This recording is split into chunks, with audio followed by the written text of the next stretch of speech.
Welcome everyone on the next episode, The True Man Show. And we are here with the David, who is, oh my God, I will not introduce him because it's too long, like your skills and your passion. It's, basically very wide spectrum. So, David, pleasure to see you today. Yes, We met each other a few times already, and definitely it's something what I'm waiting for because it's amazing story, what you told me before, and I want for others listen similar or maybe even more because I think you have always something to say. So, Okay, yeah, well, thank you for having me at the show. Yes, and it's great getting to know you. So let's start from your story. What's your story, brother? Like how everything started with your passion about, I can say Kenjutsu, but I think it's more things what you bring to us. So what's your story, brother? Wow, that goes really back, far back.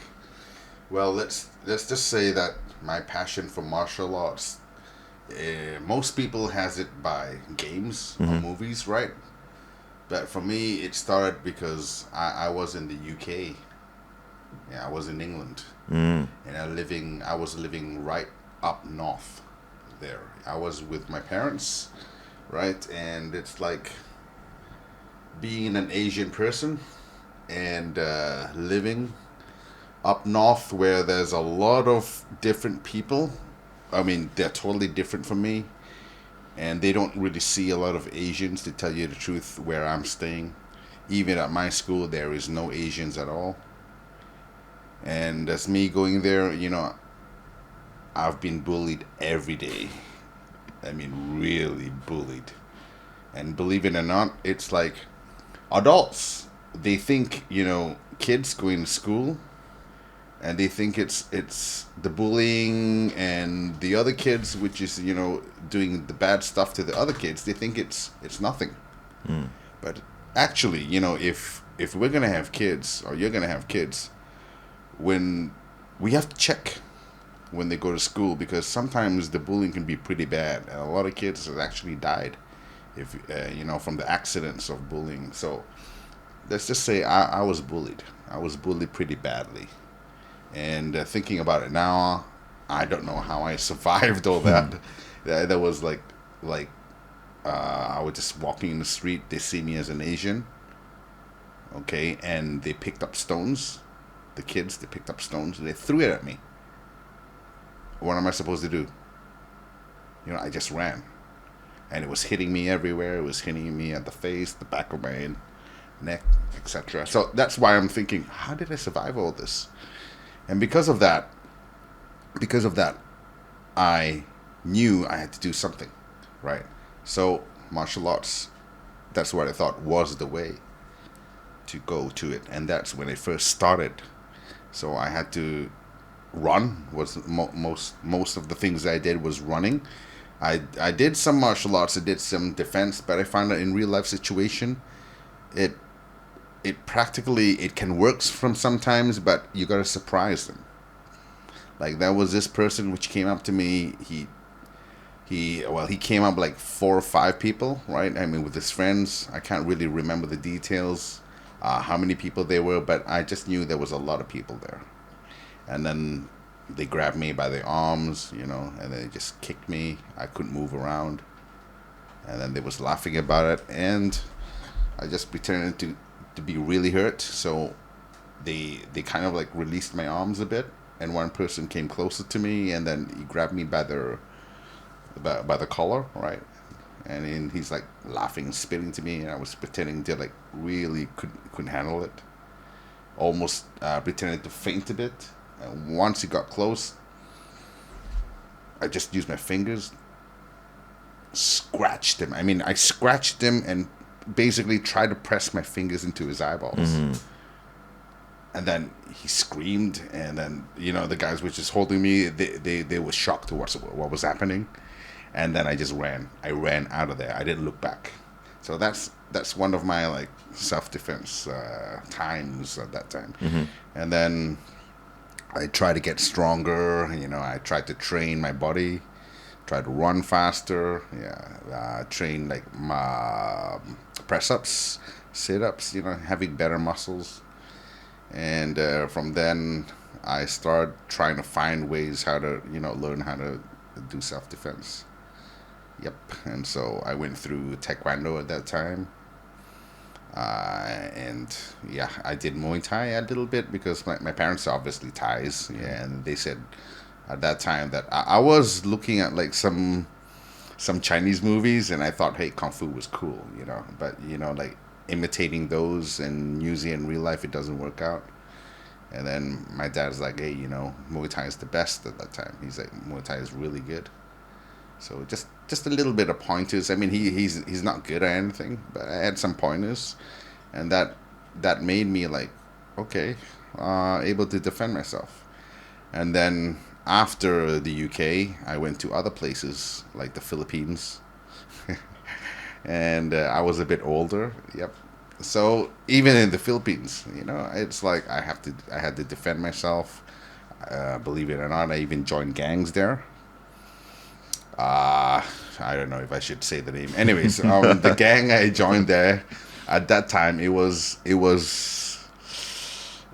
called the Tao Alpha Gang, right? It's kind of like there's a few Tao's gangs in Philippines, so it was a gang which I joined at that time. So they were pretty brutal.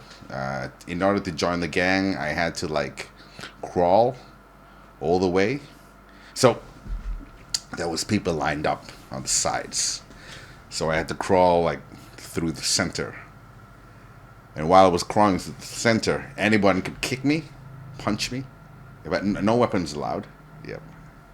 And just if I fainted or if I couldn't get through the whole gang, I wouldn't be accepted into the gang. Mm-hmm. So I had to go really through it. Yeah, and it was pretty fun actually. I mean, it was something like I wanted to test myself. That's all. After I was a little bit older, that's why I joined the gang, and that's where I started learning like the ballet song, the butterfly knife and stuff, and then I learned how to use gunpowder to make some mini bombs that they had. Yeah. They had all these mini bombs in plastic bags and stuff. I know something about this one, yeah. But it's also like you want to be the part of some community, right? Because then it's like, when there's more people, you feel stronger as well, I think, right? It was, talking about the gangs, it was one of my best friend was in it. So he asked me, hey, you want to join? Actually, he did Taekwondo too. And then we were doing some small mini competitions at that time. And he's like, hey, joining the gang, these guys are great, you should try it out, it's better than competition. I'm like, okay, let's go. Yeah, but I was lucky that I didn't go too deep into the criminal world, but I was there. Let's just say I was there. Yep. And then I was there for 3 years, I think. And then I got out, studied, and I mean, it was just like, it was living like two lives. One was like school life. The other life was like, gang life. Believe it was in Manila? Yeah, it was in Manila, actually. It was in Cubao. Okay. Cubao, yeah. And always jeepney go to Cubao. Yes, Cubao. The biggest jeepney, I was living in Cubao. Yeah.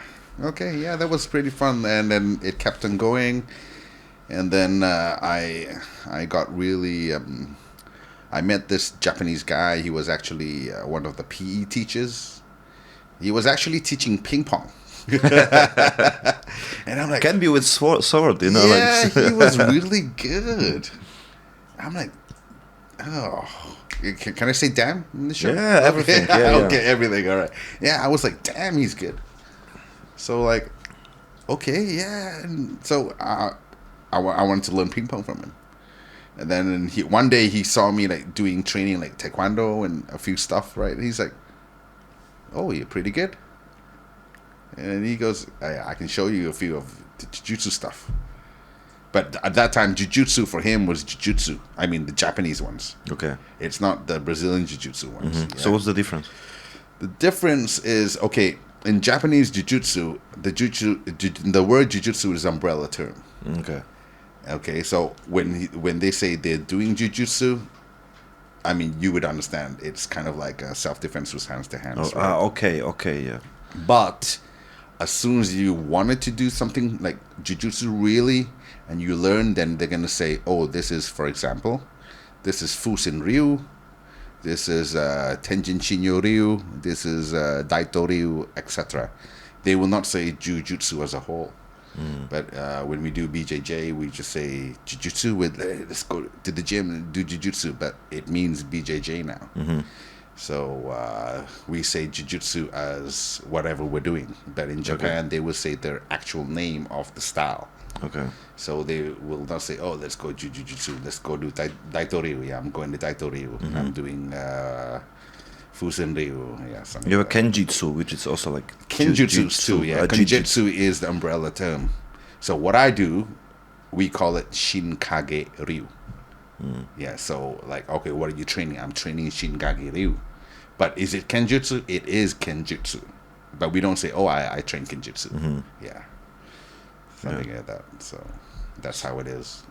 So after this, Okay, after him showing me the jiu-jitsu stuff, yeah, he did tell me that this jiu-jitsu stuff is kind of like a Daito Ryu style, right?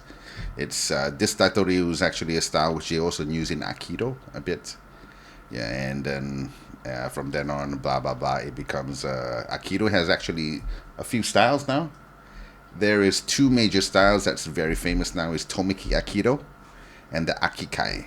Akikai is basically the brand or the dojo, but the other Aikido, right? I actually do Tomiki Aikido also. But anyways, let's go back to the teacher. Yeah, okay, all right. Anyways, the teacher, he taught me some jiu-jitsu moves. I'm like, hey, that's great. And actually, he was teaching me striking. As soon as I finish the strike, then he teaches me like the arm bars, the arm locks, but standing. I mean, it was no groundwork. So striking a few times, then go for the arm bars, right? Yeah. Anyways, I was like, hey, that's pretty good. And he says that sometimes when you strike a person, he doesn't get KO, he doesn't get knocked out. And if he doesn't get knocked out, and he's striking back at you, I mean, both of you get hurt.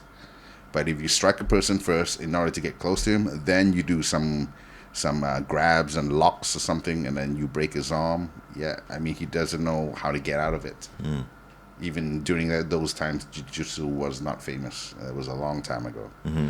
So it was, how many years ago? It was over 30 years ago. oh wow, how old are you, by the way? Oh, I'm 47 going 48. Oh wow. Yeah, so it was a long time. You look great, man. Like I think the martial arts help you to keep healthy as well, right? Now, have you seen the manga Rurouni Kenshin? No. Rurouni Kenshin is it's about You mean the Ronnie the movie? the movie. Yeah. That's also it also came from manga. Yeah. Well, but in the manga, the person using the sword, the kenjutsu, he's supposed to be really young. He looks young. Okay. But he's actually in his 40s. Like Benjamin Button, Yeah, something You're like getting that. younger. Yeah. Okay. Anyways, because of him, I got interested in the Japanese arts. And then I did some of that. And then he told me if I'm interested in it, then I should do more of those. And then I came back to Thailand, right? And then I joined this Kendo group. And my first sensei basically taught me Kendo at that time. It was not Kenjutsu yet. Kendo. So Kendo is like when you use wooden swords, bamboo swords. So they're like 4 pieces stuck together. Okay, and then they use that as a sword. And the reason why they use 4 pieces together, because when you strike someone, it's inside is like obviously air, so it's softer. But if you use actually the bokken or the bokuto, the Japanese call it the bokuto, but all people all around the world, they say the bokken. That is a wooden sword. If you actually strike someone with it, you'd actually kill him. You break his bones because it's made from wood. It's dangerous. Have you heard? So they don't use it for only. I mean, it can be like it's not only for practice. It's basically for everything, right? It's the same like in Kali, because Kali they use the stick, right? But you tried Kali in the Philippines? Yes, I did Kali in the Philippines, Eskrima a little bit. Yeah, but anyways, that was in the Philippines. But I felt as though it's beautiful when we do the techniques, but when I use it in the streets, I felt it didn't work. Yes.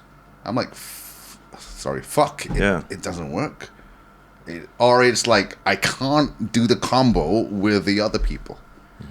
And then when I did Kendo, and then I got into a few fights later on in Thailand also, I'm like, damn, Kendo works well. I mean, I use a Coke bottle. Coke bottle, you can fight it anywhere, actually, especially in the pub. You can use a Coke bottle as a sword. You don't have to bring a shinai or a sword with you. Yeah, so I felt that it was great, because Kendo is a little bit like boxing. Like when you learn, like, for example, Kung Fu, or like all those the hard techniques, which has a lot of combos, and you fight with boxers.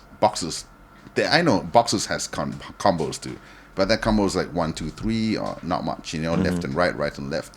But like Kung Fu's got loads of combos. Actually, we call them sometimes. It's in Thai we call the Kung Fu. Sometimes they say playing. Playing means a song. So it's kind of like a kata or a dance. So they actually use one song has a few techniques in them. So to finish one song or one playing, it takes like sometimes 10, sometimes 3, or sometimes 11 or 20. It depends. And when people learn these combos, they actually go for these combos, because you fight how you learn, right? But the boxers, it's like they're doing like quick jabs and follow through, quick jabs and strikes and hooks or something like that. It's kind of like a one technique only. If it doesn't work, I stop and go for another technique. Kendo was like that. So you just cut. If it doesn't work, you stop. You look at the opponent, find the opening, cut again. But you're not like cut. Like the movies. You don't do that. So that's why I thought Kendo works really well for street fights. Just get a bottle, bang. That's it. Someone's gonna punch you or something, pa-bam. The most is 2 combos, 3 combos. 3 people, just 1 each. It's just like boxing. You mean from bottle? Like plastic bottle or glass bottle? Glass bottles. Okay. Yeah. People like to take the bottles, beer bottles, they break it first, and they want to stab. It comes from the movies, but you don't have to break a bottle. I can hit this on someone's head and it doesn't break. Even beer bottles, yeah. And when it's break, it's already weak. If it's broken, it's already weak. Yeah. But you can just hit it in someone's head, and his head breaks. The bottle doesn't break. You can hit it anywhere. You can hit it in the jaw, stab it in his face. It's good. It's a good weapon. Bottles are very good weapons for Kendo. And so that's when I found out, Kendo's pretty good. So I continued my, Kendo. And then Sensei told me that, if you're interested more, you can learn more of, the Japanese sword fighting, which he says it's Kenjutsu. And I'm like, what's the difference between Kendo and Kenjutsu? He's like, Kendo is like competition-wise, sports. But in Kenjutsu, it's like you're learning the old arts. Okay? The old arts, in Japanese, we call them the koryu. Yeah, ko means old. Ryu is arts. So the old arts, koryu. So he's like, you should go to Japan. And if you're interested in it, you can find, what styles and techniques you have, because each sword fighting techniques has their own style. So that's when I went to Japan. I did Kendo also at that time, and then I joined other organizations. I did sports chanbaratu, which was the soft swords, the airsoft swords. Yeah, it was pretty good. But their good rules is you can hit anywhere. Kendo is like you can only get scar from the arms, kote, right? The head, the meng, do, and the fourth is the suki, that is the neck. That's all you can get the scars from. And as the years progressed by, I did Kendo, which was a little bit old school. So we had to really cut pretty hard. But nowadays, kendos are really soft. They can just go like snap of a wrist or snap of the arm. You get a point already. But in those days, my sense is like, you got to cut it pretty hard. If there's no sound from it, and it's not firm, it means you have not cut through him. So it's not considered a point. I mean, that's how I was trained. So it's different. Anyways, going to Japan, I saw many Kenjutsu styles, and I actually tried many styles. And there was also a mixed style. Actually, we call that the Zen Nippon, Iaido Renmei. That is like mixed styles in one group, but you can try different styles in that one group. So in that one group, there's different schools, and you try the Iaido style. That is like the sword drawing style. And you can try from different schools. If you like a particular school, you can go to that sensei and say, hey, I want to learn, deeply into the school. Yeah, so that's when I started learning different styles too. And whatever I liked, I would just continue on that. What's the philosophy behind this? Because we know Japan, it's a country, and especially connect with the philosophy, with the very deep understanding about martial arts. So I know you are more into all the knives, like the swords and everything. But do you also learn a lot about this philosophy, connect with the martial arts? Like, because I know the sensei and everything, they pass all the teachers teach other people also about the history, right? Because it's a big dive about what's going on before. You said already it's changed in the 20 years. It's already big different, right? Yes. Because it started become even for the competition. But also, like you said, now it's about the different point when the cut. It's also because of when it's some competition, there are some electronical things that can because light up, like for fencing, right? Fencing, they have like, if you touch, you don't actually hit hard. You just touch and the light goes up. Taekwondo too. Yeah, so before I think was not maybe things like this. So you need to really hear, and then people see it's the point, right? Before the electronic things, right? Yeah. So maybe that's why the thing changed, just to touch, which is like you said, it's in general. If it's base of the actual fight, it's not make sense. You just touch like you do. No harm, to your opponent. Yeah. I started martial arts because I wanted to defend myself. Yeah. And then I wanted to learn how to be, how to defend myself really better and getting better. Why you go for so many troubles in all the fights? I think you attract this to your life. Even last time, we've been together on the, oh yeah, like it was fighting also. Yeah, right? there was fighting. Yeah, it's like, it's weird, right? It's like I attract fights. Yeah. Somehow. Yeah. Yeah, we went to that bar in Koya. The bar in Koya. Let's not say the name. Anyways, people was fighting outside, right? Remember that? We were looking at that, and then it was pretty hard fight. I don't remember in Thailand when I see fight like this. Really, you can actually die. Yeah, and the guys, which was like kicking the guys and punching the guys, they were actually on the soccer punch, soccer kick, soccer kick, yeah. And then you saw it. I took my my mobile phone, took the video. And exactly the time when it was a soccer kick. Yeah, those guys which soccer kicked the other guys came up, and then they saw me taking the video, and then they pointed at me. What the fuck you did? Then that's it. Yeah. But as you can see, I tried to de-escalate the situation. I tried to de-escalate. Hey. It's cool. It's nothing. It's like you attract this, and just to check your understanding now, if you can handle this or not. Because I also believe like many things happen to in our life again, just to check if we can handle or not. Right? When I was young, if I was about 20 or before 25, I would have kicked his ass. But I have been working as let's just say as close protection. So it's basically bodyguarding, but people don't understand what's the difference. But anyways, I've been in close protection. I've been protecting people. So while I was working these kind of work, that's when you de-escalate the stuff.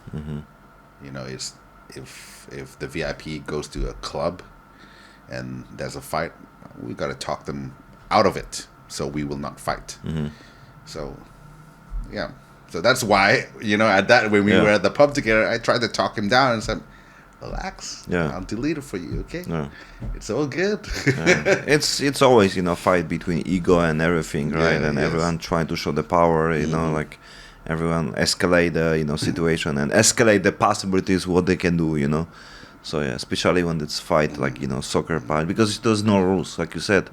There's like, you know, what you learn even about the martial arts, sometimes it's not useful for on the street. It's absolutely not. I mean, it's many things are useless, you know. I wanted to test, when I was young, I wanted to test my martial arts on the streets. And I know it works, whatever I'm testing. The things that works is the quick ones, the fast ones, the surprise technique. Sometimes, like that day in the pub, I say sorry to him. I'm trying to, you know, delete the phone. But if he still wants to go, I'm going. But we will never show them that we're angry. You know, some people's like, "Hey, what the fuck are you doing? Oh, what the fuck?" And pushing around, and then starts a fight. For me, if I'm gonna fight someone, I'm gonna, hey, relax. I'm sorry. I don't want to fight you. And if he blinks and he still wants to fight, that's it. I'm going. I push my fist into his mouth, you know, grab his eyeball, put him on the ground, and just like. You know, just what about kicking on the balls? Yeah, I would what we call stomp his head first. I like to stomp faces. Stomp? Stomp, yeah, stomp is good. What do you mean stomp? Like stomp is like you lift up your feet, your leg, and just okay. stomp on the ground. Yeah, that's it. It's a good technique actually. Throw him on the ground. Don't need to go down. And just stomp. Like imagine a cockroach. Yeah, his face is a cockroach. Boom. That's it. That's very dangerous. It's dangerous, but it's a street fight, right? Yeah, I like this technique. It's really good. Yeah. Actually, it's one of the Jiu-Jitsu techniques also. When you throw someone on the ground, you stomp on his face. You can break his nose, his jaws, his teeth right away. I remember I was basically on the jail when I was 17. It's a crazy story, but basically the rules, what is there, it's if you have a fight, you need to fight for your life. Yeah. Because, you know, on the other side, it's exactly the same. If Which jail were you at? It was in Poland. Poland, okay. Yeah, it was in Poland. Okay.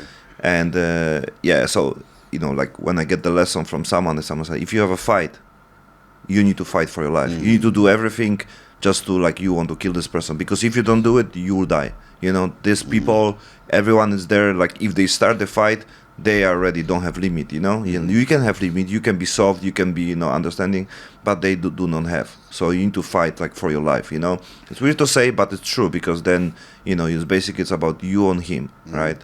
So it's a similar rules. It's like, you know, it's even deeper, because there's many people who are not have hope. So you know, if they have a like life sentence, they don't care about tomorrow, you know, like I can die, right? So even if it's something happen, they still be the jail, so they don't have much risk. They can do more stupid things, right? So if you meet someone like this, and I met someone like this who have like a life sentence, or like even double, so you know, they just stay there, he just live there, and he can do everything.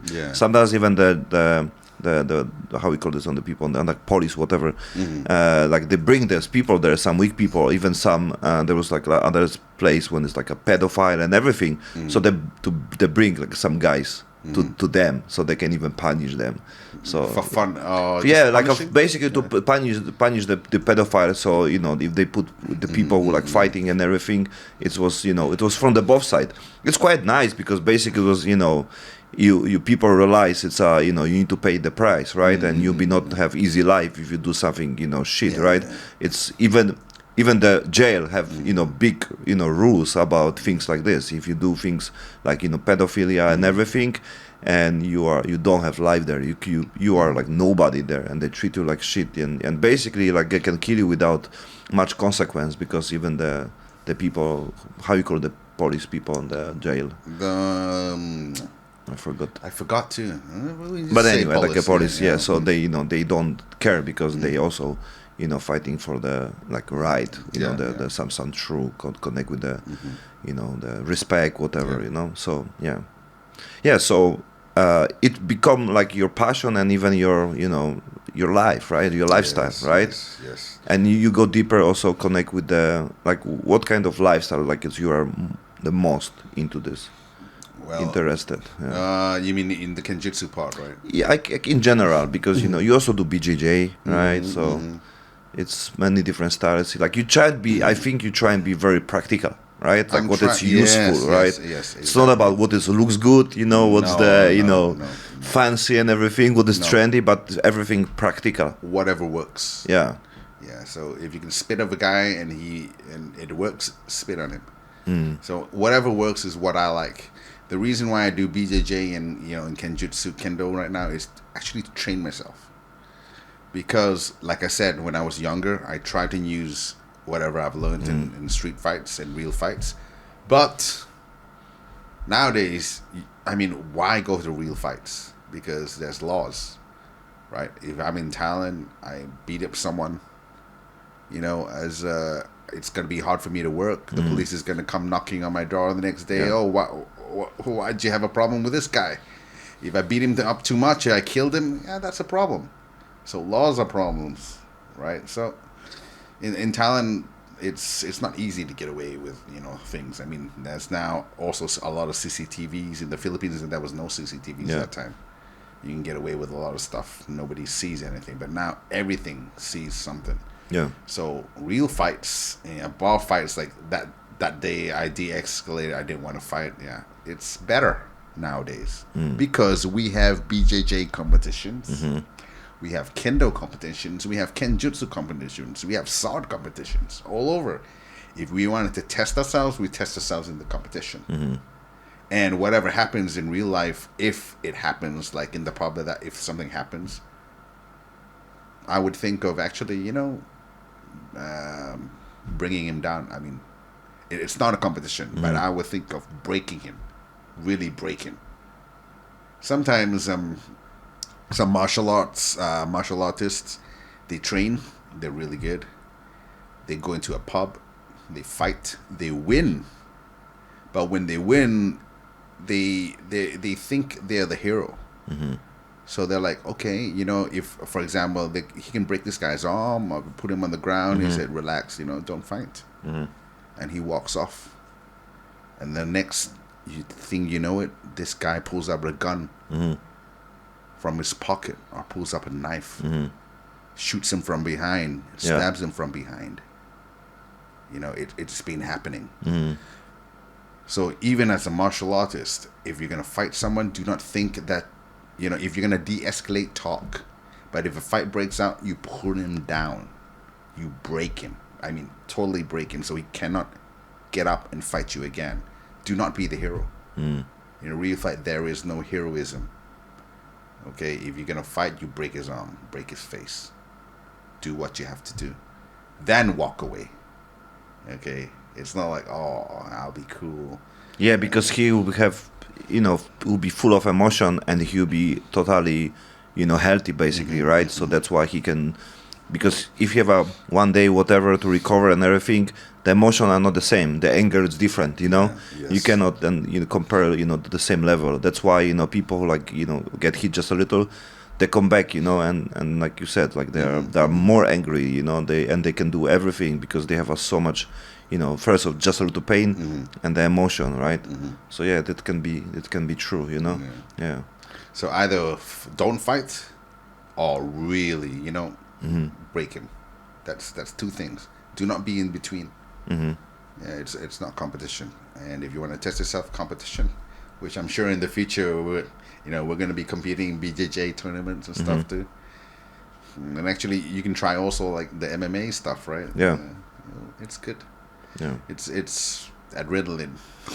Yeah, absolutely. Like, but I don't see compare like BJJ to like sparring on the Muay Thai, and I think if it's fight of Muay Thai, yes, it's cool, but sparring, it can be very difficult because people don't know the limits, so it's hard to compare yourself. If you do 50%, someone do 70%, it's big difference already, and like people don't have limits, so possible injury, especially on our age, it's much higher, right? So BJJ, it's still you know, for me it's very hard to say, you know, very hard to tap and very hard to say stop and everything because, you know, I don't want to give up, you know. Yeah, So it's yeah, also a lesson for me. Like, it's like, oh my God, next day my arms, like, from the arm bars, like, you know, when people trying to do it, like, wow, nice defense. Like, yeah, but I destroy myself when I only trying to defend. You know, I need to learn, you know, how to don't be on this position anymore. So BJJ is definitely like much more safe based off the Safest. for the sparring it's much more safe. Like many people like Muay Thai or especially MMA, they don't spar anymore because the amount of the punches, especially like the boxing, can destroy your head. We see many people like cannot talk when they have like 40 years old and they don't have ability, you know, to think even logically. Saliva going in the mouth, their hands shaking. Yeah, we see even like Mike Tyson already, you know, talking like, you know, different way and everything, you know, and we know many people like Andrew Gołota from Poland, like who also fought Mike Tyson. It's hard to communicate with him, you know, and it can be dangerous though, you know, like BJJ, you know, your arms, you know, can be broken, your legs. But you should tap easily. I mean, for me, if I do BJJ and this guy is going hard at me, if he gets me in an armbar, you don't have to, you know, basically wait until it's straightened, right? Yeah. Just if he's going for it, just tap. Yeah. And try it again. It's better. Yeah. Because if you get better, I'm sure you're not going to be in that position. If someone's going to armbar you, you will know. Yeah. Yeah. So that's when you learn. So tapping is great, actually. If you can. It's a good lesson. Yeah. Like if you get you to the position, it means like already you need to practice and basically need to learn from this, because you know if you're on the armbar position, you already lose anyway. Exactly. Right? Yeah. Exactly. So you cannot be on this. If you were better, he will not get you in the armbar position. Yeah. Let's just say that. Yeah. So work that out. Yeah. Damn, I have a lot to learn about this one. But if someone gets you in anything, just tap is better. Yeah. You know, start again, and that's when you get better. And then you have more time to start again, because if you're trying to protect yourself for a few minutes, right? And then you don't learn anything. You just learn how to use your strength, you know, and like, oh, okay, I will not do nothing. I will hold, and you don't learn nothing. Yeah, exactly. Yeah. I had a few guys. There's actually 3 countries when you do BJJ with, or when you do sparring with, you got to be careful. Number 1, Russian. And, you know, Russian means anywhere near that area. Yeah. It probably includes you. It includes me, yeah. It's even Craig Jones. Craig Jones said on the podcast with Lex Friedman, he said, you need to be careful on the, you know, few people. One is the Polish guys and the guys who have a Pitbull t-shirt. And I basically had that Pitbull t-shirt, you know, because my friend gave me. I see. And I didn't buy, but my friend gave me from Poland, right? So, because it's a popular brand for the BJJ people and from the like grappling and everything. And I said, Polish go hard, man. Like, you know, be careful of these dudes. Yeah. So anywhere in that area. Yeah. It can be Ukraine people, they're crazy too. I mean, Russian people. Oh. What's that? Uzbekistan, yeah. The order, like Dagestan, everything. We see that. Anywhere in that area. Yeah. When I know these guys, like, okay, you're from that area, I gotta be careful because they go hard. Yeah. In BJJ, they go really hard. Oh damn! Basically, I spar all the time with the Russian guy. Yeah. And basically, yesterday I had many experience with him. Yeah. Second country, Mongolians. I sparred with a Mongolian in BJJ. I'm like, damn, this guy. I mean, he doesn't give up. You have to choke him. If you armbar, he's not tapping. He doesn't care. Yeah, just break his arm. I'm not tapping. That's his mentality. Damn. And it's not even competition. It's just sparring. It's just rolling. Yeah. And third, Japanese. Oh. Yes. I knew before that I did a few sparring before, and it was actually judo. And I got him in Uday Garami. That's Americana in BJJ, right? So I got him in Americana, Uday Garami, and then like he didn't tap. He didn't care. And I actually I just kept going, and yes, his this came off. His elbow came off, all right.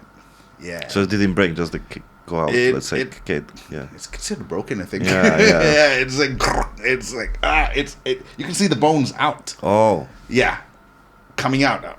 Yeah, but not cut the skin. Not out of the skin. Yeah. And then you can hear where every time he moves it. I'm looking at his face, and he's looking at me like I'm okay. But his bones is like that. Yeah. Like he's not okay. I'm like okay. I let go. That's it. Yeah. No more sparring. It's crazy. I even had another Japanese friend. Yeah, he's a 5th dan black belt in judo. Same thing. I had to choke him. Arm bars and anything. Yeah, he wouldn't tap. But choke until he tap or he don't tap choke. No, he don't tap. Yeah, he sleeps. So sleep. Yeah. But when he sleep, we win, right? Even in competition, if someone sleep, okay, you win. Yeah, of course. Yeah. So yes, choke him. Choking is the best. So have you ever go sleep? Me, someone choke you to sleep? Let's see. I've slept. I think I have, but how many times? I think it's about 3 times. Okay. But it was really quick. So even the person choked me out. He didn't know I went to sleep. Okay. But so maybe it was already you breathe, hard, and then you're already like tired. It's like he let go a bit already. Yeah. And he thought it didn't work, but actually it was working. Yeah. Yeah. Man, I felt that. Oh, I was out. Yeah. And then when it came, Yeah, because if you already like breathe out, you don't have like. It takes 2 seconds and you're done. Yeah. Yeah. I even triangle one person like that. I got him in a triangle, and then I thought it didn't work. And then I was just holding, was trying to go for armbar or something else, and suddenly, he went limp, no power. And when I'm like, hey, he's gone. When I release, he's like, like that already shaking. I'm like, oh my gosh, I didn't even know how long he was there. And then when he opened his eyes, he goes, oh, what happened? I like you went out, bro. Yeah. Yeah. So because they don't know. They don't stay. You don't even know me at that time. Yeah. Yeah. Oh my gosh. Yeah. So I think it was about 3 times I went out, but it was like 1 or 2 seconds only. Yeah. What do you have here? This is a ko-tanto. And what is this? A ko-tanto is actually a knife. Mm-hmm. All right. And a tanto is actually a bit longer. It depends. But these ones are the short ones, so we say it's a ko-tanto. Ko means small, and as you can see, this is the blade. It's a knife. It's a tanto, and it's made from high carbon steel. And these are what do you call these? Stingrays. Mm-hmm. Yeah. And you use this for something, or it's more like a Self-defense. Okay. I use this for self-defense. I carry it around with me. Yeah, this beautiful piece of artwork. And if something happens, which I've never used to stab anyone yet in my life, I will use this. First you use with the cover. How you call this? This one? In general? That's a saya. We call it a saya. Okay. Yes. And this one have also some history? This one, no history. This is a new piece. In Okay. other words, it's like it's not old. It's the bladesmith, swordsmith, made this one for me, and it's new. Mm-hmm. So some of the like old pieces in Japan, Mm-hmm. it could be 100, 200, 500 years old. Do you believe in ghosts? Yeah, I believe it. Yeah, some Thais actually are afraid to own like an old piece because they say that the spirits, the owners, comes with it. Oh, I mean, yeah, Thai people especially, like you have a small house outside the house, right? They put the ghost there, whatever, exactly, right? And exactly. Philippines have also big beliefs. They call this wak wak. There's many movies in the Philippines, right? So it's similar, and they even put when the woman's pregnant, they put on the woman the towel, wet towel, so it's a protective because it's like they say the wak killing unborn baby. So to protect you, we need to put towel on the head. And I lived before on the like a ghost island, Sikihor Island in the Philippines. Yeah. So it was many like healers and the people talk about the ghost. They see the ghost, Have But, you seen a ghost before? No. Okay. But I feel in general, like I believe like it's just different dimension. The beings from the different dimension. So can be us, can be other beings, other spirit. So I'm definitely believe it because it's our feelings, our senses. It's not everything what we have. It's very limited. We know it's much more things. Even the animals communicate, plants communicate without our awareness and everything. So definitely, for me, it's something what I know for sure. It's a science anyway right now. Connect with the communication with the plants, with the animals and everything. We cannot understand this, but it exists. How about you? Well, what I saw was last year actually. It was in Japan. So it was more like a darkness and a smoke, like a mist. Yeah, but I didn't actually see the form of it.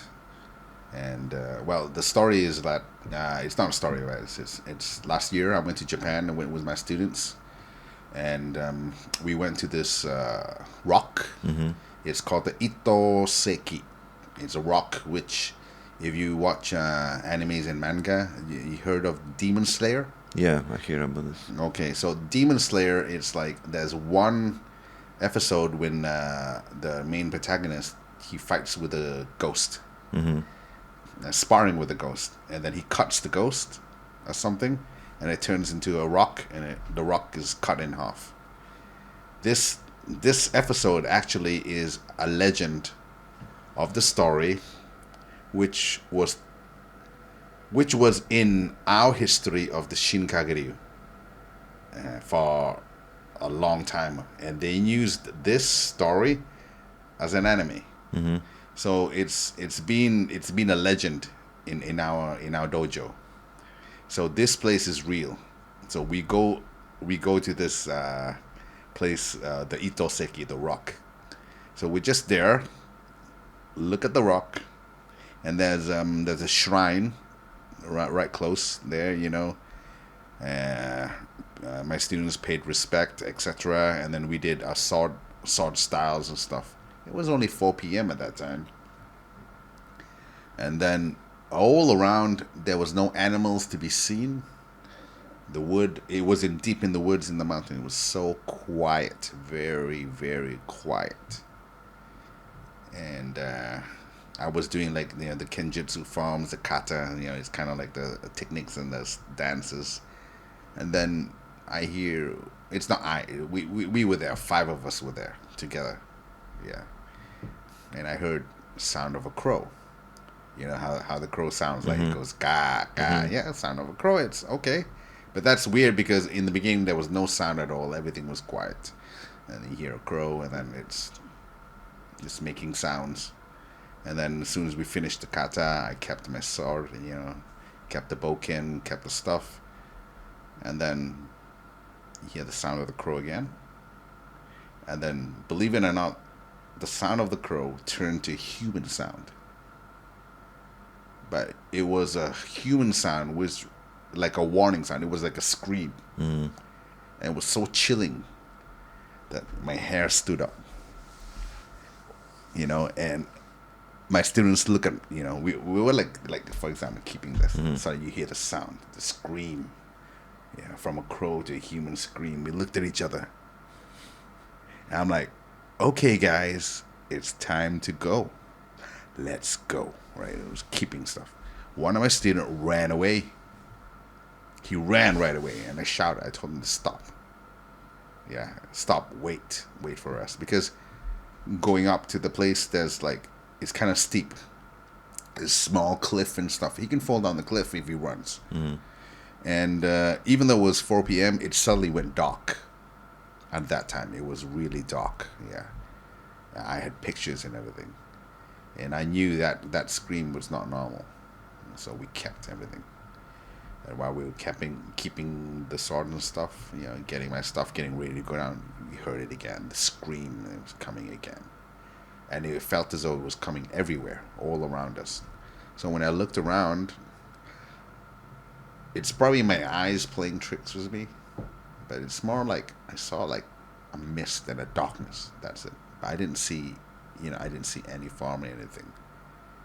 But it wasn't coming close. It was just like hovering around there, around. It didn't come close. It was a bit far away.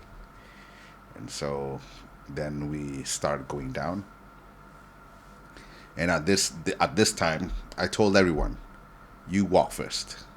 I'll be behind. Of 5 people, I'll be the person behind. So if anything happens, I can die first. That's what I'm thinking. I can protect the other guys. But one of my students like, no, sensei, I'll be behind. Yeah, I'll protect you. I'm like, what? Wow, this guy's good. But there was other students which, they didn't care. And everyone feel it, right? Everyone was like the part of the yes, all five were the experience. Yeah, all of us experienced it. Yeah, some of us said that he saw it. Mm-hmm. I didn't see it, but some of them they said they saw it. But everyone experienced it, heard it. It was not normal. And anyways, like one of my students, like I said, he was like a hero. He wanted to protect me, so I let him be the person behind all of us, and protected me. But while one person, he was a boy, he was a male, but the person we started running, he went with us, but he wanted to be in front. He was afraid. He was afraid of everything, and to tell you the truth, he was actually a doctor. Yeah, and he didn't believe in spirits. When we walked up there, he was asking about the legend. I told him about the legend. You know what he told me? He only believes in scientific explanations only. Mm-hmm. But he was the first person to run, to tell you the truth. Yeah. When it happened, he ran first. I had to stop him. And walking down, he was the first person. He wouldn't stay behind. He was scared. He was pissing in his pants. And he was a doctor. Yeah. Anyways, we went down there and everything. And walking up, we had to park the car that we rented at the bottom of the mountain. And as soon as we got to the car, I was opening the car, and then we talked about it. We're like, what was happening? Yeah, right? that was scary. We said that was scary. And then, guess what? We heard it again. It followed us. But it wasn't behind. Do you know where it was? Up. It was up in the sky. Yes. And then, I told them, everyone, let's go into the car. We'll talk about it at the hotel. Mm-hmm.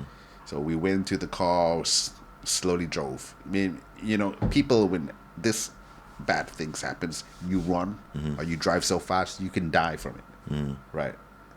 So for me, I'll just go slowly.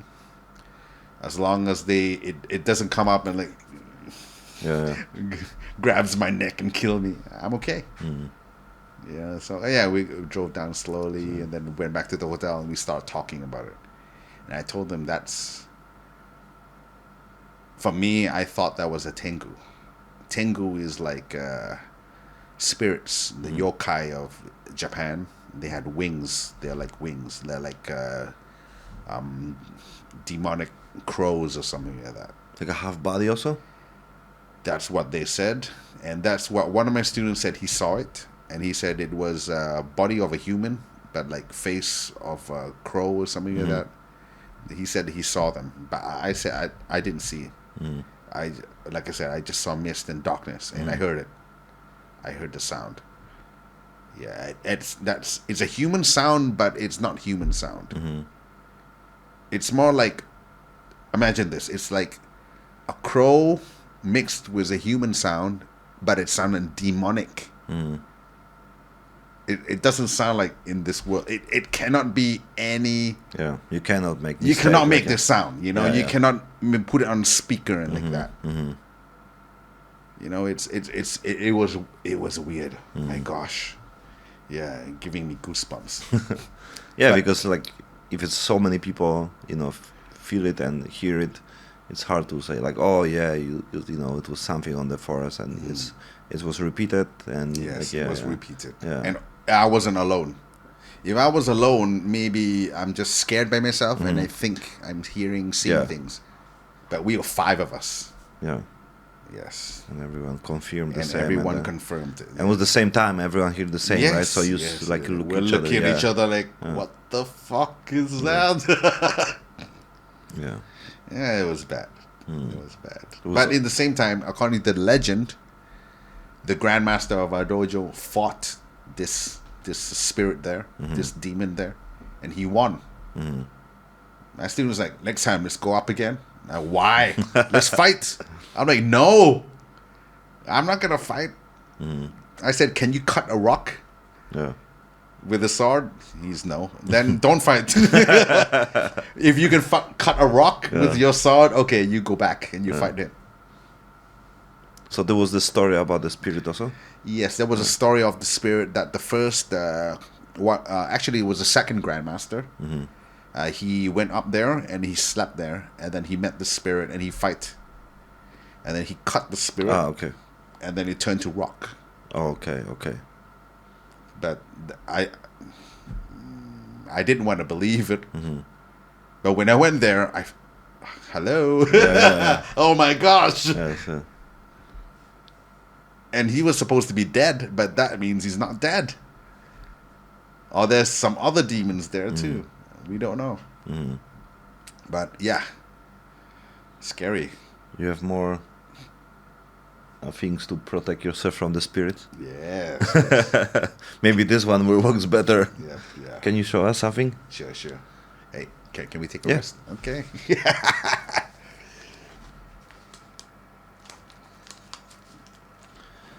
And we are back.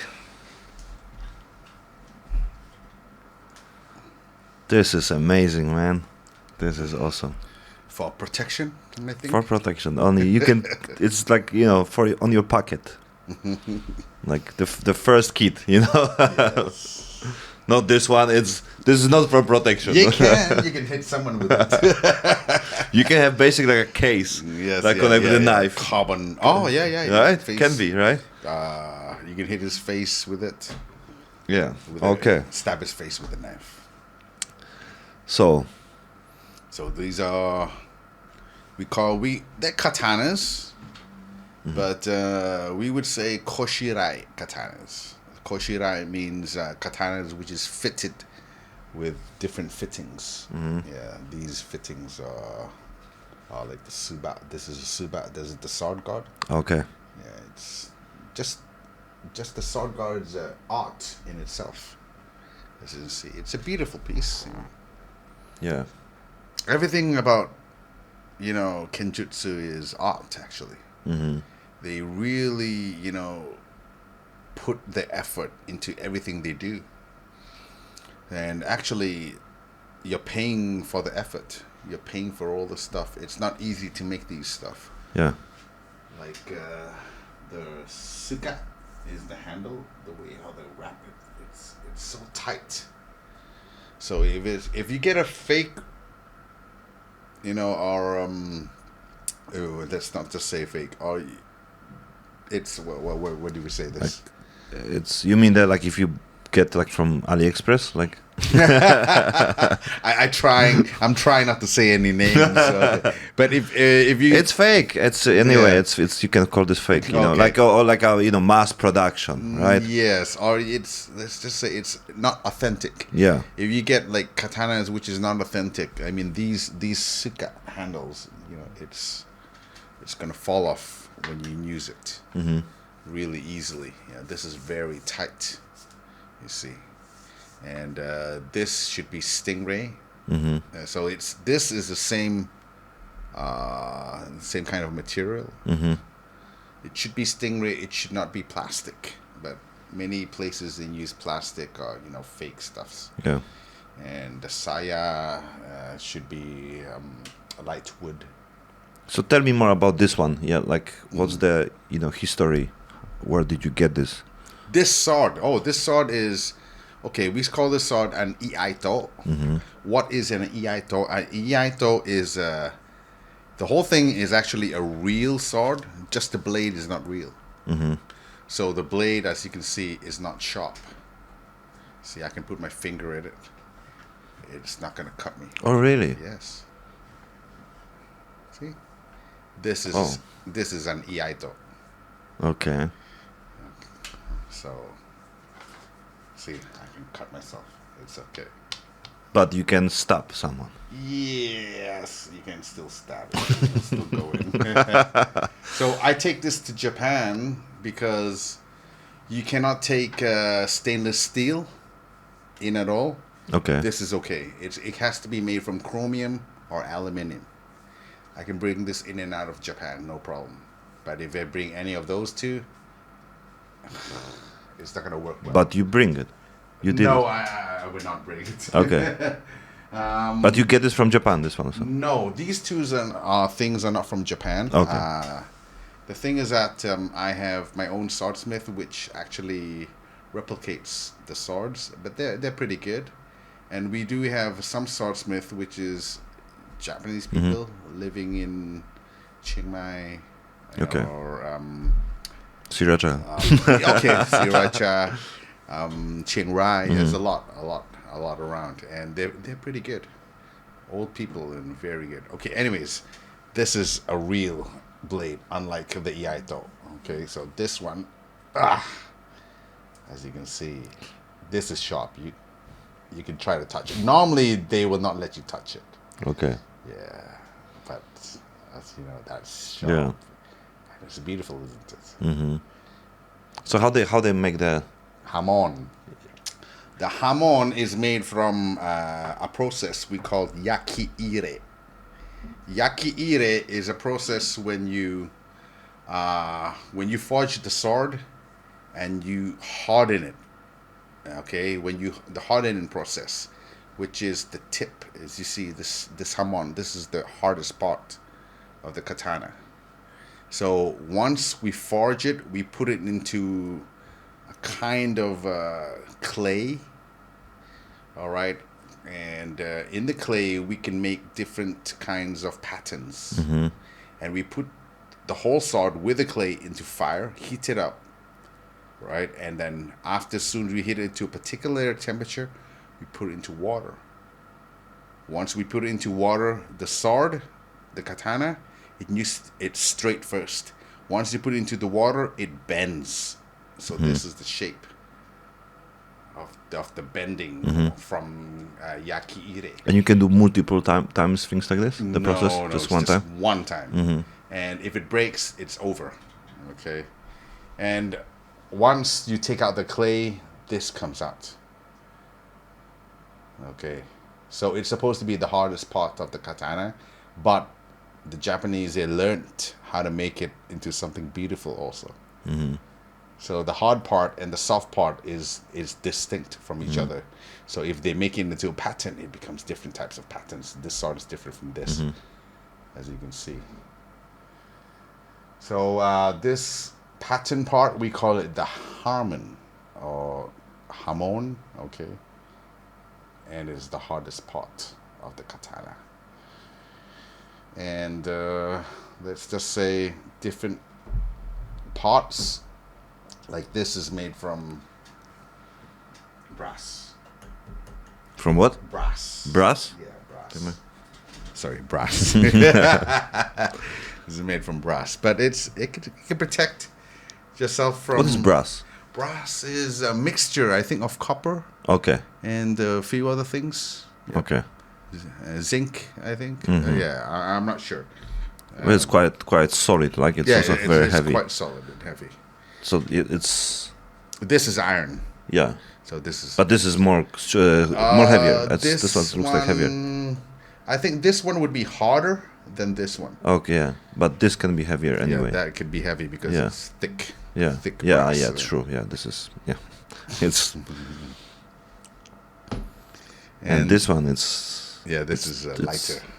This sword could be light, but this blade is made from a Japanese steel It's like from the alligator, from crocodile. This is made from, let me show you. Looks like someone died from this already. Okay, can I put it down here? All right. Thank you. You can put your signature using the katana. Okay. All right. So this is made from kind of like what we call sandwich. A sandwich kind of process. So in the sandwich process is like they take the steel, right, and then they sandwich it up in different places. Okay, this is called the Hon Sanmai. Hon means four, so it's sandwiched basically four. You can say four different steels. Okay, but it's actually the same steel but different grades of steel. Okay, and this one, like I said, this is made from high carbon. This is made from aluminum stuff. This is high carbon too. But this one, as you can see, it's high carbon, and also it's tempered and made into these. and how the place where they do it, this one, it's not like mass production, right? They basically do it personally, right? Yes. And they have some special, machine heater, or like No, it depends. But normally they actually hammer it themselves. Yeah. You can use a machine heater, yes, to take out all the. This one can use a machine heater, but this one there's no need. This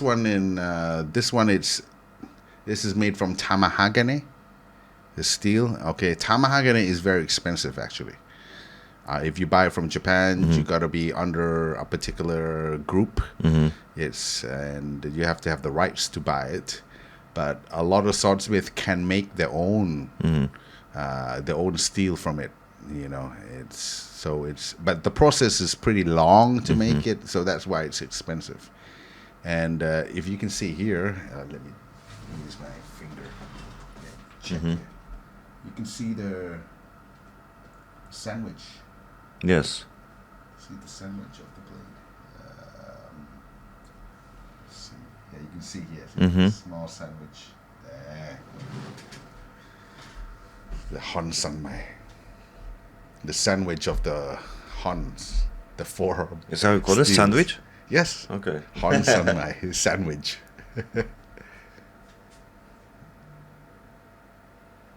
And this one, they still use for something, or it's more like a,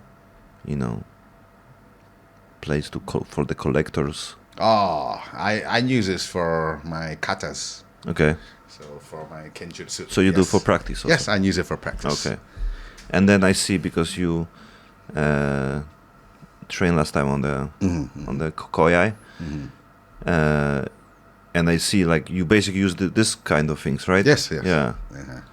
But I try not to use this to cut anything because it's a bit expensive and it's tamahagane. But I would use this one to cut. It's cheaper. Yeah. So I mean, because it's still like have a value for you, like, so you don't wanna basically, you can still damage and everything, right? You can damage it, and every time when you cut it, actually you have to bring it to the swordsmith. How you call this? Swordsmith? Swordsmith, and he fix it. So every time when you use a sword, Agent Smith. Yeah. You bring the Agent Smith, so you can go inside the matrix. Yes. And every time when you use a sword, it's not like in the movies. It does not stay sharp. It becomes blunt, or it chips or something like that, and that's why you have to bring it to the swordsmith all the time. This part of the katana, we call this sageo. It's beautiful. You can use this as a hojo jutsu. Hojo jutsu is the art of tying. So you can use this you can just take it out actually. Yeah. I'll take it Does out. the same people do it this one? Does one person do it this one? Yes, I've actually learned hojo jutsu. Okay. Also, hojo jutsu is tying. So martial arts and tying the when if you're a samurai, you go to catch a person, not to kill him. You can use the Oh, sagyo really? to tie him up, actually. Oh, okay. Yes. There's many useful things for it, but actually it's because it's made to be more pretty. And you can use it to tie it around your waist. You can use it to secure in your belt, your obi, all right? You can use it to tie the prisoner. You say obi like the kimono one? Yes, Okay. yes. So, Like the gi kimono. yes. And What's the difference between like gi and kimono? gi and kimono. Kimono actually supposed to be more. Let's imagine a suit. Okay, so nowadays they're making normal suits, but which is not a suit. So kimono is an expensive suit. Okay. So kimono is more like more Fashion. formal. Okay. Formal. But anything else which is not kimono, like the gi or something, it's just for practice. Okay. The rough ones. Yeah. Kimono can be silk. Yeah. Yeah. And can be for like events, for like Yes, like you said, yes, like yes, like the yeah. show and everything, and the whatever the like the praise or Yes, whatever yes. the meditation and everything what they have. Yeah. So kimono is not a martial arts. It can be a martial arts attire, but it's not strong enough. You will probably break your kimono. So just the normal gi, which is made from cottons, Yeah. is better. Yeah. Actually, yeah. So You can survive something. With, Yeah, I mean, it can be some protection as well because it's it's a like, different like yeah. this is I think is these ones can be made from like cotton or Teflon or something. Anyways, like I said, Hojo Jutsu is like if someone punches you, you just lock him up, and all this stuff, and you learn how to use like this, basically, to lock someone up, Nice. and then you go around the neck, and it becomes one of those. And the adult videos in Japan, they use this technique Hojo Jutsu to tie girls up. Actually, Okay. yeah. This is And Kill then, Bill stories, yeah, it becomes another technique. Actually, we don't call it Hojo Jutsu anymore. We call it shibari. Okay. Yeah, that's another technique. Shibari is basically art of tying without the martial arts. But Hojo Jutsu is the art of tying with the martial arts. Okay. Shibari is just for beauty, basically. Yeah. I think you're a fan of the Kill Bill movie. Huh? You remember? Yes, I've seen the Kill Bill movie. It was good, huh? Yes. And they use a lot of swords, and Yeah. was basically it's quite nice history as well. Actually, these sagyos are kind of okay. Guess how much this cost? Dollars, let's say, Okay, dollars. $180. It's a bit too expensive. About $100. This is Okay. about $100. This is about $100. This is about should be about 180. Yeah, these the way how they make this, we call it the bride. Briding rope, whatever. In Japan, is actually art. Yeah, we call this the kumi himo art. And the men do it, this one, or Women also? can do it, men Okay. can do it, no problem. It's this art is called the kumi himo. It's not the Hojo Jutsu. The art of briding something, right? It's like you use a long string, and it's like a hair. You're briding left and right, and becomes patterns like this. Patterns like this. Handmade. Yes, handmade. But this one would be the most expensive sagyo I have of all. So imagine, briding something. Here we go. Take a look at it.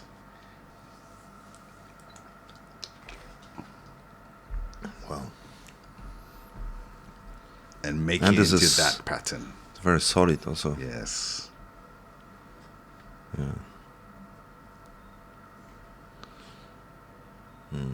Takes about 2 years to make this one. Really. Yes. This Sakura. Yes. Amazing. So Tiger. this one, this is so tight. It's it's like a belt basically. Yep. Yeah. Actually, they have a shorter version, which they tie it around their obi. Yeah. Yeah, it's Obi-Wan. OBGME. We call that the OBGME. That's why there's Obi-Wan Kenobi. Yeah. That's why So I'm he's a Star belt. Wars. He's a belt. Obi-Wan Kenobi is a belt. It can be because it's also like quite, Yes, yes. martial arts and everything. Amazing, man. Yeah. Yeah, so it has this beautiful pictures. This is called Four Seasons, so it has Fuji. Oh my God, I love Fuji. Yeah. I wanna go again there. You climb on Fuji? Not yet. Not Okay. yet. And this is my crest. See? Nice. Yeah. This is my crest. see. Guess how much it's cost? 2 years in the making. $1,400. More. Damn. We'll just leave it there. Let's leave it there. Yeah, it's more than $1,000. You know, also the Joe Rogan have the like original samurai katana. Yeah. That's expensive. Yeah, he's like 300-400 years. Yeah. Anyways, next time I could bring one of the expensive katanas. But this is pretty expensive in itself. Yeah. How much?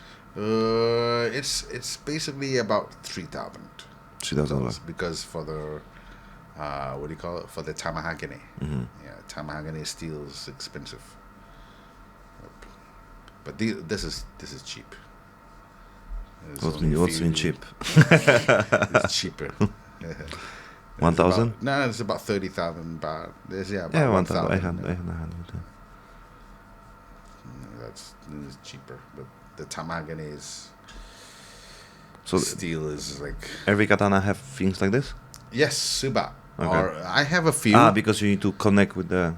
Yeah. You could, but you don't need it. I do have a katana which does not have a suba. Okay. But I didn't bring them. I wasn't prepared much. So yesterday you told me to bring some of them. Good you ask. Yeah, I'm like shit. I didn't bring, but okay. Yeah, I'll bring what I have. That's all. But yeah, but the better ones is at home. So I don't have it with me. This is all I can bring. It's cleaning. Yes, this is a cleaning kit. So in this is used to hammer out. That. This is called the mekugi. Once you use this to hammer the mekugi out, you can take out the blade. And is the wood here? Yes, the wood is. Okay. So the way how do you hammer it out, right? You take this top off. Like this. Damn. And from here, you just hammer it out. That. But nah, I don't want to hammer and take out the blade right now. Yeah, we take out everything like the guns. And this is the powder when you hit the blade. Yeah, I'll show you. Look at this.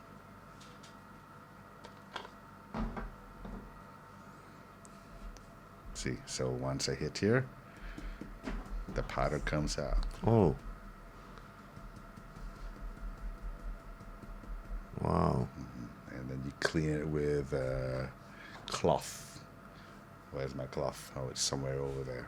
Never mind. It's okay. Just keep it like this. But you have to clean out the cloth and put oil, which is this oil, into it. Okay. And clean out everything. I'll do that later. Yeah. So it's also to protect and keep Yes. alive. Yes. So these are all my hardware, which I have now. This is enough. If anybody drives a car, I can just take this out. I don't have to take my gun out. Yeah. Yeah. Oh, Boken is great. Boken is good. The wooden. I actually bought it too. The one for the wooden sword. It's hard. It's hard. I mean, you could break. But it's like a stick or like a sword. The It's shape a of the sword. It's the shape of a sword. Yeah, I'll take it. You have to.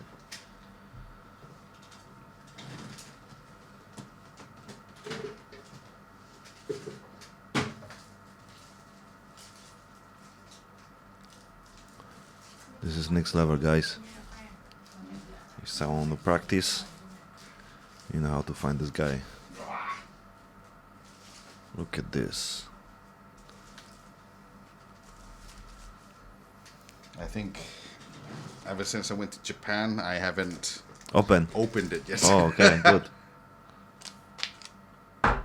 Good, you have a sword, knife to open. Yes, I have a knife to open it. Knife, a sword. Make sure I don't cut the...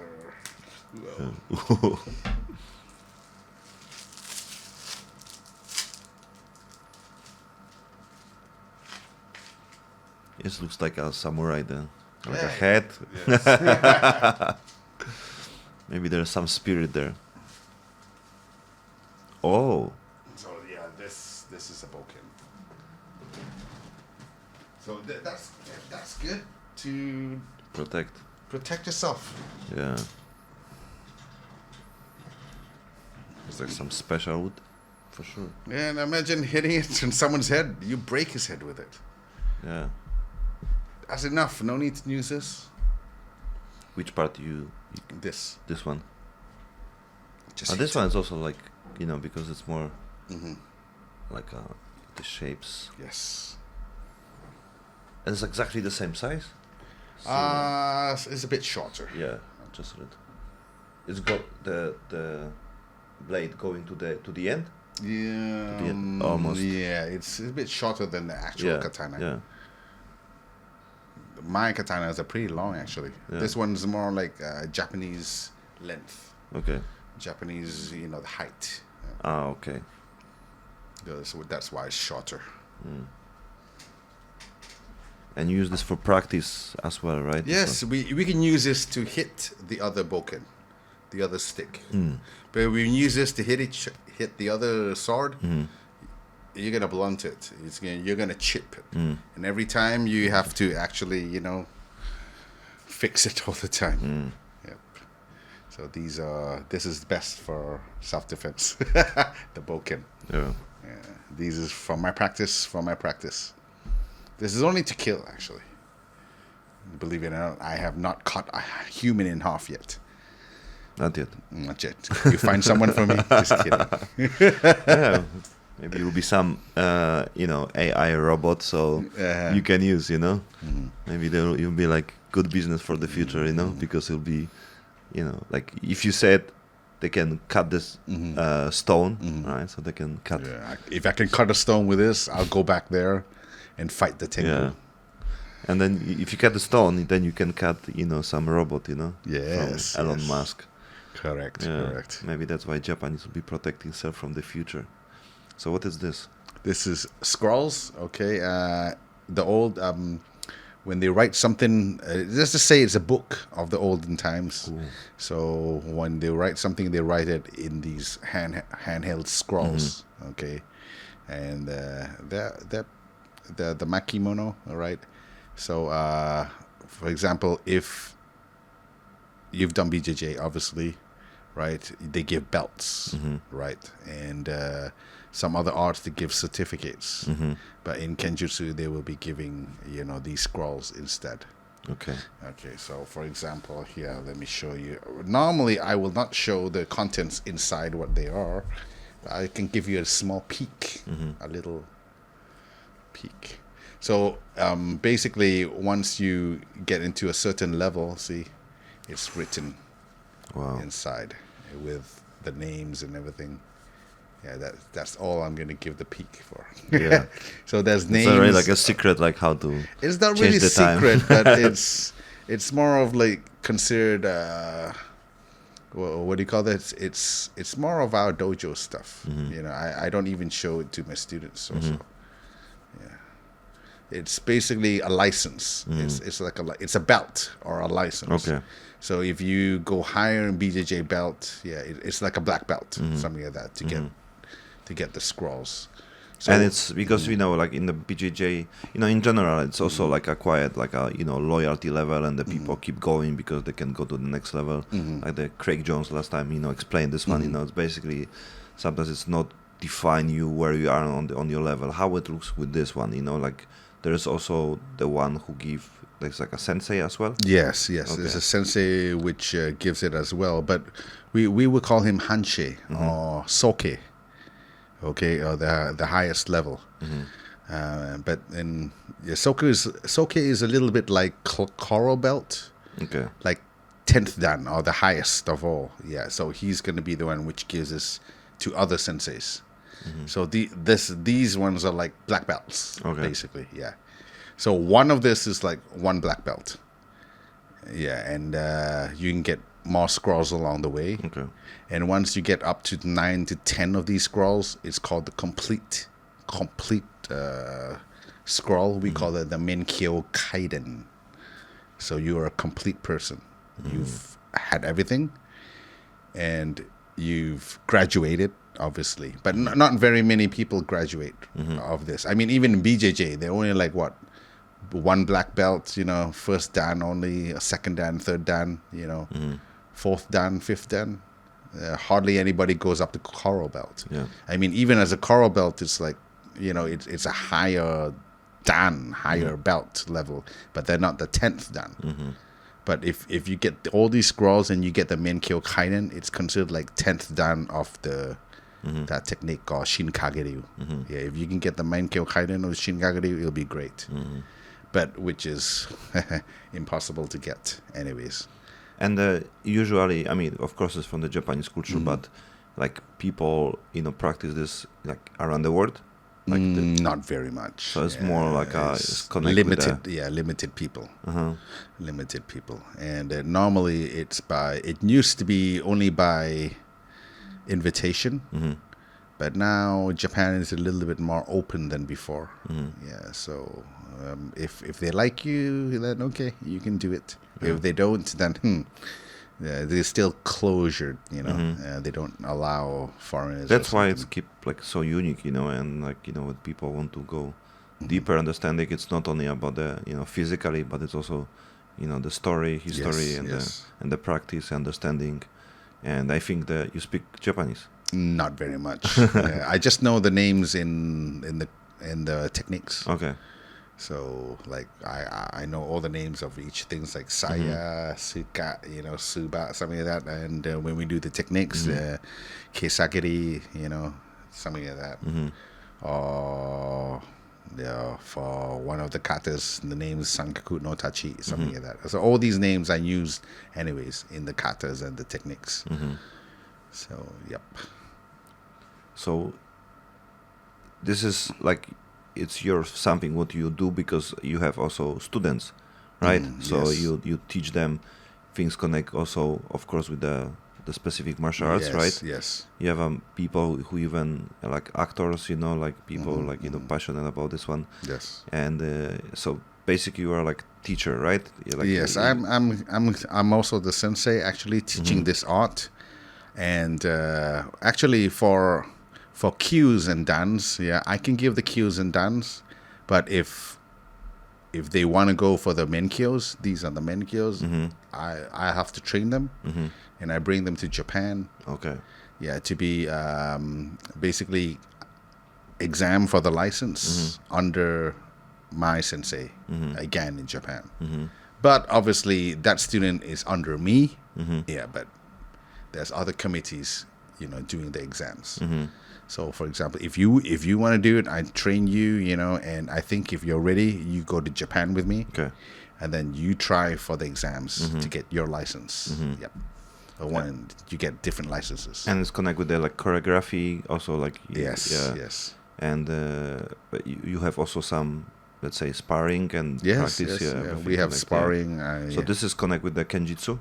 Yes, this is all connected to Kenjutsu. Okay. So this is all in the Kenjutsu. Okay. Because there's the one with the suit. So this is Kenjutsu. The armor, yes. We can do with the suit. Yeah, there's two types of armors. Actually, there's many armors. There's a Kendo armor and there's a Yoroi armor. Yoroi it can be made from different types of metal or bamboo or whatever. It can be made from. Some people makes it out of leather, and you can hit anywhere. But if you're gonna use a Kendo armor, okay. And then use it just for sparring so you know how to fight actually with a sword. But some of the rules are different. So if it's Kenjutsu, you can hit in the legs. But if it's like Kendo rule sets, you have to hit only in the armor. Okay. Yeah, only the 4 points I mentioned in the beginning. There's arms, head, neck, and torso. Yeah, the body. That's all. So who can come to you? Like everyone? Yeah, anyone. If you're interested, you can come. Some your friends are interested, yeah, they can come. Contact me. Everyone watching this interested, yeah. Okay. So I think it's a beautiful part, like to understand something more than the martial arts, like on the basic level, because it's something what people looking, but they know this from movies, right? And but we see more and more, like even John Wick and everything, Yes. more people start using this, like become more popular, and I think many people want to try different things because it's not that popular like boxing, whatever, right? But of course this is something deeper, and I think more people like can go deeper with this, which is required more understanding. So what's this philosophy about this one? This is you use this as a protection, right? And of course this is part of your lifestyle, your business, and the teaching others. But what's the philosophy, if you say like for the ground, from the sensei and everything? What other things they teach connect with the mentality? Well, many things. For example, like philosophies, there's also like philosophy, the way how to use life, like every day. Okay. For example, there's one good philosophy which Musashi says it, and then in Kenjutsu we try to use that philosophy too. That is, they say left hand is using the pen, right hand is using the sword. Maybe that's why like I'm left-handed, because I use the pen on the left hand. I could be both sides. I mean, I thought it's for the left-handed. Damn. Well, what it means that we have two hands, right? Yes. So one hand we're holding the sword, and the other hand we're holding a pen. Okay. It could be both ways. Or actually, what this philosophy means is you can't just do business. Pen is like business or education. When you use your brain to find money, right? That's money. That's non-physical. Pen is non-physical. You're using your brain a lot. You do business, you get money. But if you don't exercise, that is the sword. You don't use anything physically. You're gonna die early.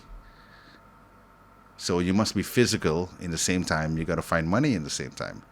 So that's the meaning of pen and sword. So you must be physical, and also you must be mental. Yeah, mentality and physical, it goes together. So that's one philosophy, pen and sword. And nowadays it's like a lawyer is a lawyer, right? Use only brain, yeah. Like what they say, like walking brain, right? Or a physician, a doctor is only a doctor. That's it. And they don't do martial arts, and nothing at all. And they're gonna die really early. Yeah. But as you can see, a lot of people from the West, Americans, Europeans, many lawyers are starting to do BJJ now, right? Oh, we have Mark Zuckerberg who do BJJ. Exactly. He's a businessman, Yes. and he does BJJ. Yes. That's pen and sword. That's the philosophy of pen and sword. Yeah, but he realized this, and it's about, like he grow and he realized it's not everything about, the pen. It's not everything. Yeah, you need to have the you must have yin the and sword. yang, right? Yes, exactly. So this is one good philosophy which the samurais thought of it in the very beginning. I mean, if you're a samurai and you learn to kill only, it's not good. You must learn art. You must know the way of living also. You gotta know how to grow rice. You know how to harvest rice. You gotta know how to go to. You gotta know how to go to the what do you call this? You look at the fishermen, catch fish, know how to make food. You can't just kill. That's pen and sword. Or you can learn art. You can learn poetry. In those days, you can learn how to calligraphy, painting. Yeah. So this is art. This is like pen. Yeah. And the sword is the sword. So this philosophy is pretty good, and the samurais has. So it's basically reflection. This is this the is pen, reflection, and this is the exactly in this one weapon. Yeah. Right. So the samurais has been using it for a long time. You have to balance your life, like you said. Mark, he's balancing his life. I mean, okay, he's a millionaire, right, multi-millionaire, and he's also doing BJJ. That's his pen and sword. That's beautiful. That's a good life. Yeah. Maybe time for the Elon Musk. You know, he said he will fight Mark Zuckerberg, but I was waiting for that actually. It hasn't happened. No, I think it's first of all like, even if it must be happen and like we can count who can win. Like Elon Musk do not train nothing. He like his even body looks like, you know, like he's like a ghost. Like his body don't get any vitamin D at all. Like he's white, you know, like so. But yeah, it was talking now. It's a lot of leaders now. They have also, you know, they talk. So it's I'm you know, I like this part because we have a people who actually not do the only business, but they, you know, they have option to do the podcast and everything, so we understand more about them. You know, like, you know, Elon Musk, who's like, of course, there's the Twitter. Now there's a guy, owner of the Telegram, who's on the jail. Nobody know why. Some, you know, also freedom of speech, because the Telegram is the part when people, you know, do it many business, you know, sending many things like under the, you know, behind the, you know, Facebook and everything, because everything was under control. So yeah, what other things connect with the, let's say, motivation or like discipline connect with the Japan? Because, you know,